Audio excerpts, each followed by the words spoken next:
Thank you very much, Steve. You look great. Majority Whip Tom Emmer. Tom, thank you. Great job. And House Conference Chair Lisa McLean. Lisa, thank you very much. Great job. Thanks as well to all of the incredible House members and staff for your tireless work on behalf of our country, along with Congressional Institute CEO Kelly Strickland. Thank you very much. Thank you. Kelly, thank you very much.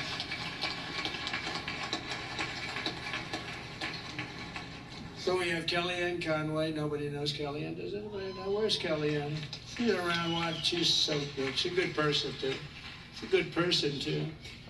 And the mayor of Hialeah, I love this guy because he said, sir, we want to name a major boulevard after you. And he did it. Anybody that names a boulevard after me, I like him a lot. Esteban Bovo and Hialeah, mayor of Hialeah, thank you, wherever you may be. Esteban, where are you? Thank you. Thank you very much. Thank you. Great honor, actually. A lot of people come back from Hialeah. They say, they just named a road after you. I said, that's okay. It's a beginning, right? It's a start. With the help of everyone in this room, we've just won the most epic, consequential political victory in American history, according to a lot.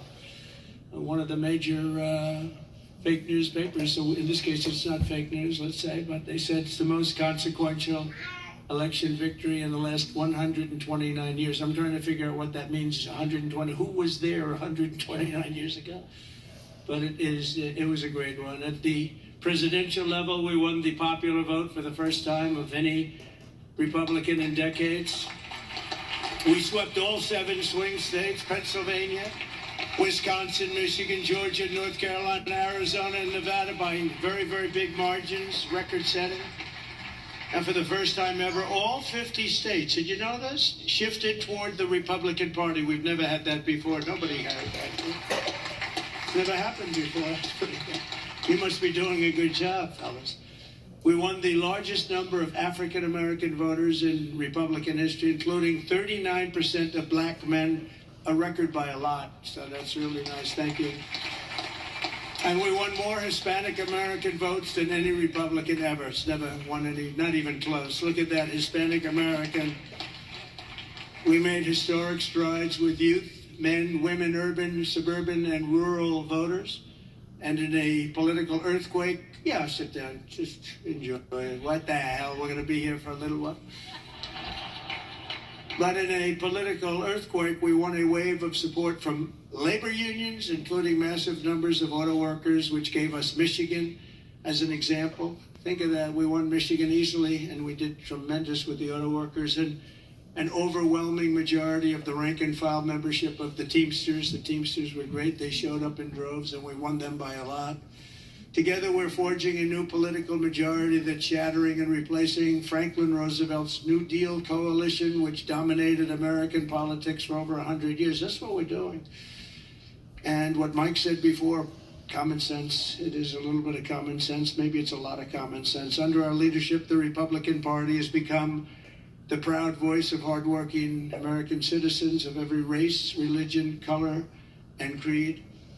We become the party of the American dream. There we have President Trump everyone, not just addressing the Republicans at their annual retreat in Florida. Not only will House And Republicans this is be taking place after his swearing in as the 47th President of the United States of America, something the Republican Party has been waiting for. So this victory means a lot to them.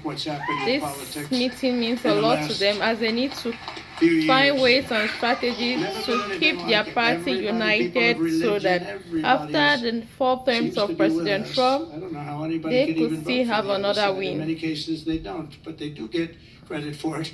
You'll have to think about that.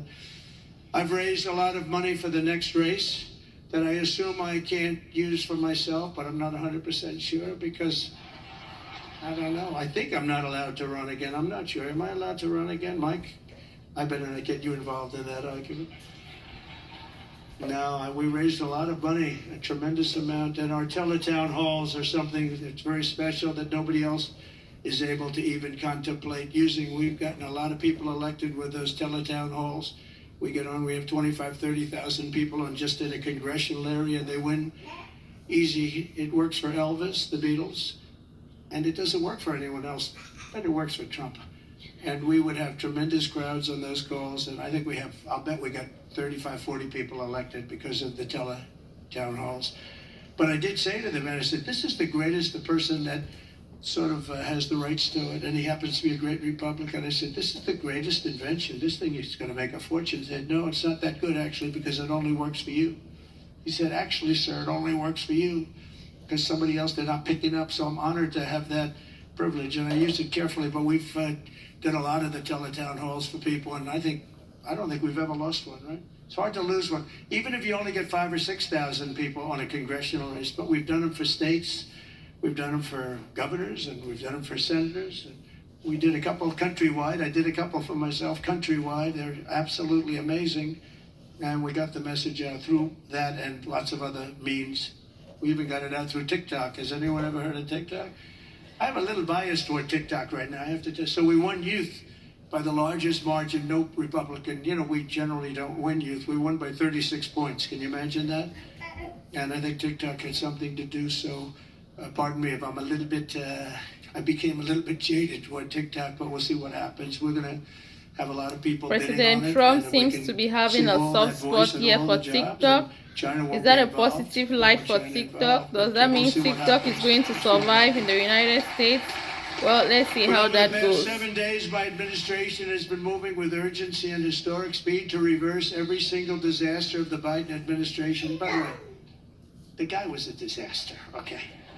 We want to be nice, and he's probably not listening right now because it's a little late, but I don't want him to listen. I don't want to say it. I feel badly. I was, making the inauguration speech, and I'm saying all the bad things, and he's sitting like right here. I'm saying they were a horrible administration. They didn't know what they were doing. They were grossly incompetent. I got a guy sitting right next to me. You. It's not that easy to do, even though he didn't understand what I was saying. He really did. And deliver on the mandate that we've been given by the American people. The golden age of America has officially begun, and I think that's a good thing for us to talk about, the golden age and the American dream. I think it's a good thing because people haven't been talking that way for a long period of time. On day one, I directed every member of my cabinet to marshal all powers at their disposal to defeat inflation and bring down the cost of daily life, and we're going to do that. You're going to see it starting to happen when we get going with the energy. The energy is going to, brought everything up. It's going to bring everything down. I imposed a federal hiring freeze, a federal regulation freeze, a foreign aid freeze. Isn't that nice? We get tired of giving massive amounts of money to countries that hate us, don't we? And I created the new Department of Government Efficiency, and I think it's going to be very meaningful. I terminated the ridiculous and incredibly wasteful Green New Scam, one of the great scams in history. Actually, isn't it 12 years up? They gave us 12 years to live, right? I think that we passed it, right?